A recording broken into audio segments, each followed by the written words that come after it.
मधेपुरा की बहू और मुजफ्फरपुर की बेटी बनी डिस्ट्रिक्ट जज। मधेपुरा कॉलेज चौक उनके निजी आवास पर उनका भव्य स्वागत किया गया। उन्होंने बताया कि मेरी इस कामयाबी के पीछे सबसे बड़ा मेरा पति का हाथ है। आज उन्हीं के बदौलत मैं ये पद हासिल की हूँ। इनमें मेरा पूरे परिवार का सहयोग रहा है। मिली जानकारी के मुताबिक गुलनाज फिरदौस घर मधेपुरा कॉलेज चौक के पास जैसे ही गुलनाज फिरदौस 4 चक्का वाहन से उतरी, उनके परिजनों ने उसका फूल माला पहनाकर उनका भव्य स्वागत किया। वहां समर्थकों की काफी भीड़ उमड़ गई। वहीं पटाखे और बैंड बाजे के साथ उनका भव्य स्वागत हुआ। साथ ही मिठाई खिलाते हुए सभी ने उसे जज बनने की बधाई दी। जैसा कि आप इस तस्वीरों के माध्यम से देख पा रहे हैं कि मधेपुरा की बहू पहली बार जज बनी है, जिसने अपने परिवार और पूरे मधेपुरा का नाम रोशन किया है। उनके स्वागत में सैकड़ों की संख्या में वहां समर्थक पहुंचे, जिन्होंने उसे फूल माला पहनाकर उनका भव्य स्वागत किया।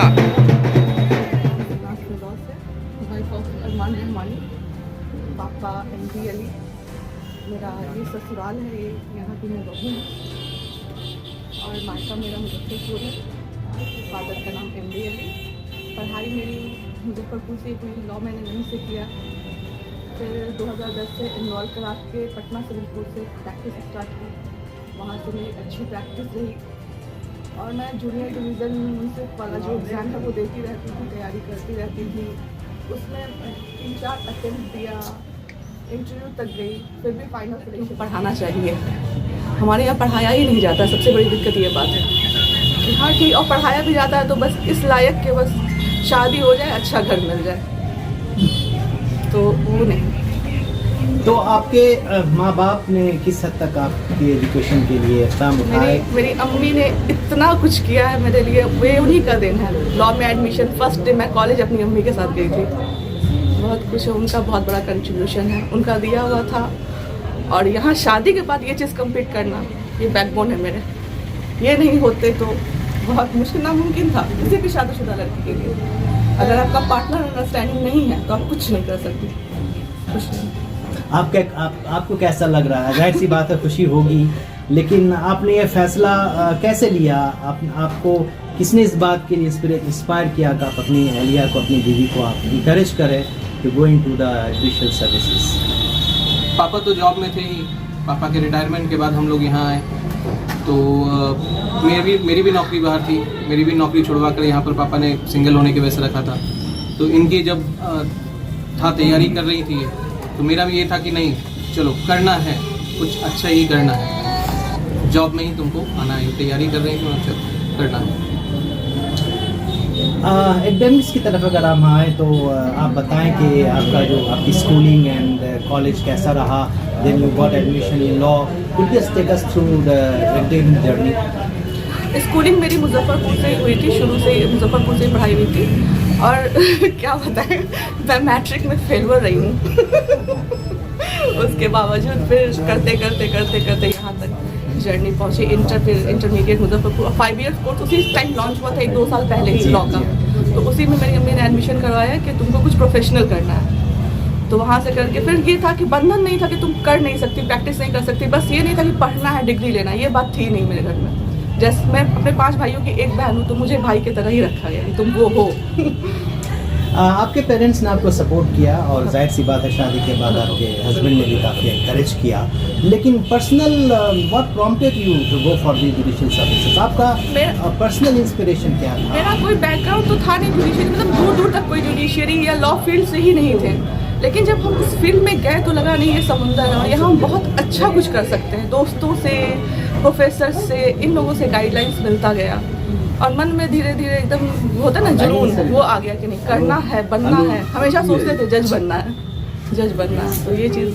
तो आपका क्या पैगाम है? अगर प्रिपरेशन की बात करें तो डिफरेंट स्टेजेस इसके हैं, और फर्स्ट तो लॉ करने की बात है। बहुत सारी लड़कियां जो हैं उस तरफ नहीं जा पाती हैं, तो आप उनको क्या कहेंगे कि उनको लॉ करना चाहिए और जुडिशियल सर्विसेज की तरफ जाने के लिए? ये समंदर है, सिर्फ जुडिशियल सर्विस नहीं, लॉ समंदर है, उसमें बहुत सारे स्कोप है। बस ये है कि अंदर जाने के बाद पता चलता है। और जुडिशियल तो एकदम वो जॉब नहीं है, वो पोस्ट है, वो होता है, वो रुतबा है। उसके लिए जो भी वर्ड जितना अच्छा कहा जाए कम ना है।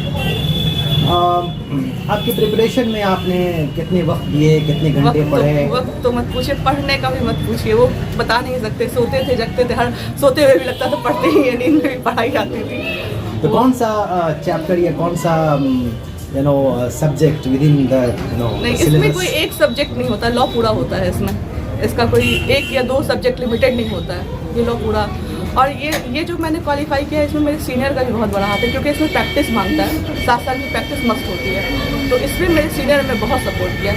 उन्होंने एक वकील ही बनाया मुझे, ये नहीं कि अदर काम ले रहे, कुछ नहीं, टेबल वर्क, कोर्ट का वर्क, बस उनका बहुत बड़ा हाथ है। आपने किसी कोचिंग इंस्टीट्यूट का भी सहारा लिया? हाँ, कोचिंग वगैरह किए थे, फिर ऑनलाइन वगैरह, यूट्यूब वगैरह क्लासेस वगैरह वो सब देखते थे, कोचिंग वगैरह भी था। लेकिन और इंटरव्यू कैसा रहा, आप कैसे उसको आपने मैनेज किया? शेड्यूल जब प्रैक्टिस में थे तो थोड़ा ये था कि टाइट शेड्यूल तो होता था कि कोर्ट भी जाना, फिर सुबह पढ़ाई, फिर रात पढ़ाई, थोड़ा कम सोना होता था। सोना थोड़ा त्यागना पड़ता है बहुत, 2-4 घंटे सोइए और फिर पढ़िए। तो आपका कौन सा रैंक आया इसमें? इसमें मैं 22 रैंक का। 22nd rank. टोटल कितने बच्चे सेलेक्ट हुए? 26 वेरी नाइस। इसमें सीट ही 30 थी, तो 26 बच्चे हुए। तो अब तो आप you are going into this judicial services as such. तो मधेपुरा शहर छोटा शहर है, आपका ससुराल है, लेकिन हमारी पैदाइश यहीं की है। तो मधेपुरा शहर की लड़कियों के लिए क्या पैगाम आपका है, और क्या उनको हैंड होल्डिंग करेंगी आप, क्या उनको पर्सनल आप उनको कोच करेंगी या कुछ? बिल्कुल, जो भी मेरे पास आएगा उनको ज़रूर गाइड करेंगे, बताएंगे कि हाँ आगे बढ़ो। वो अभी चला है ना, बेटी बचाओ बेटी पढ़ाओ, वो बिल्कुल एकदम है। बेटी को पढ़ाना चाहिए। उन लोगों को भी बोलेंगे तुम लोग खुद इतना कॉन्फिडेंस अपने अंदर डेवलप करो, कर सकती हो, कुछ भी कर सकती हो।